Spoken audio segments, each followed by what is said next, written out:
আসসালামু আলাইকুম ডক্টর নায়েক। আমার নাম মিতা, আমি মিডিয়ায় কাজ করি। আমার প্রশ্নটা হলো, পূজার প্রসাদ নেওয়া কি মুসলিমদের জন্য হারাম, আর কেন?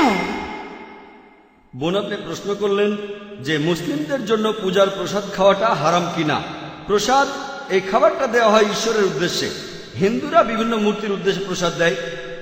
পবিত্র কোরআনে মোট 4 জায়গায় উল্লেখ করা হয়েছে। সূরা বাকারার 173 নম্বর আয়াতে উল্লেখ করা হয়েছে, সূরা মাইদার 3 নম্বর আয়াতে উল্লেখ আছে, সূরা আনামের 145 নম্বর আয়াতে উল্লেখ করা হয়েছে, এছাড়াও সূরা নাহলের 115 নম্বর আয়াতে উল্লেখ করা হয়েছে, হুররিমাত আলাইকুম মাইতাতু ওয়াদ-দামু ওয়া লাহমুল খিনজির ওয়া মা উহিল্লা লিগাইরিল্লাহ বিহি। তোমাদের জন্য হারাম করা হয়েছে মৃত জন্তু, রক্ত, শূকরের মাংস খাওয়া, আর যে পশু জবাই করার সময় আল্লাহ ব্যতীত অন্য কারো নাম নেওয়া হয়েছে।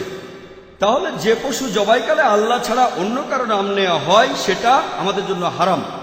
আর এই কারণেই পূজার প্রসাদ নিয়ে খাওয়া এটা হারাম ইসলামে। আপনি বেদেও দেখবেন, বেদের কথা বলছে, কারণ বেদ পরিষ্কারভাবেই বলেছে নাদাস্তি প্রতিমা আস্তি, মহান স্রষ্টার কোনো প্রতিমূর্তি নেই, তার কোনো ছবি নেই, তার কোনো মূর্তি নেই, কোনো ভাস্কর্য নেই, কোনো ফটোগ্রাফ নেই, কোনো পেইন্টিং নেই। তাহলে বেদ অনুযায়ী ঈশ্বরকে খাবার নিবেদন করা নিষিদ্ধ। তাহলে দেখছেন যে বেদও এর বিরুদ্ধে কথা বলছে, এটা ভুল। মূর্তির উদ্দেশ্যে খাবার দেওয়াটা ভুল। একইভাবে যেহেতু কোরআন নিষেধ করেছে, মুসলিমদের নিষেধ করেছে খাওয়া যাবে না, নেওয়া যাবে না, এটা ভুল। বোন, আশা করি উত্তরটা পেয়েছেন। স্যার, আরেকটা ব্যাপার, আমি একজন শিখ, মাঝে মধ্যেই গুরুদুয়ারায় যাই। গুরুদুয়ারাতে কোনো মূর্তি নেই, মূর্তি পূজা হয় না। গুরুদুয়ারাতেও প্রসাদ বিলানো হয়, এটাকে বলে কানা প্রসাদ। এই প্রসাদও খাওয়া যাবে না, এরকম করার কারণটা কি? সুন্দর প্রশ্ন। এই প্রসাদ তো কোনো মূর্তির উদ্দেশ্যে না। হ্যাঁ, ঠিক। বোন, আমি আপনাদের গুরু গ্রন্থের একজন ছাত্র। আর দেখবেন যে শিখদের কথা অনুযায়ী ধর্মগ্রন্থ, প্রথমে আদি গ্রন্থ, গুরু গ্রন্থ, এখানে ঈশ্বর একাত্মবাদ নিয়ে বলা হয়েছে।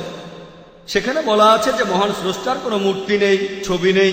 মহান স্রষ্টাকে সেখানে বিভিন্ন নামে ডাকা হয়েছে, রাহিম, কারিম, আল্লাহ, অনেক নামে। এখানে আমাদের মিল আছে। তবে দুর্ভাগ্যজনকভাবে যখন গুরুদুয়ারায় যাবেন, যদিও শিখরা এমন কোনো স্রষ্টাকে বিশ্বাস করে না যার কোনো ছবি আছে, তারপরও তারা উপাসনা করে গ্রন্থকে, মনে করে গুরু, কারণ গুরুর এখন নেই।